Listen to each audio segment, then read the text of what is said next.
খুব সুন্দরভাবে সাজিয়ে গুছিয়ে রেখেছে মিউজিয়ামটা।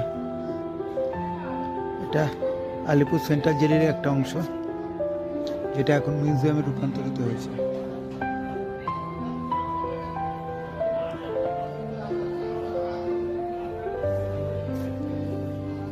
চিত্তরঞ্জন দাসের কক্ষ দেখুন।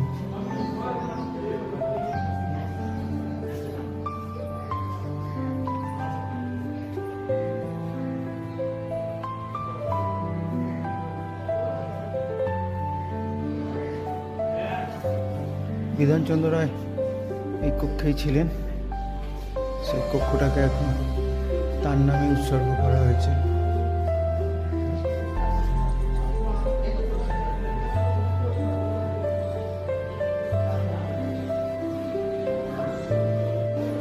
এখন আমরা নেতাজি কক্ষের সামনে এসেছি।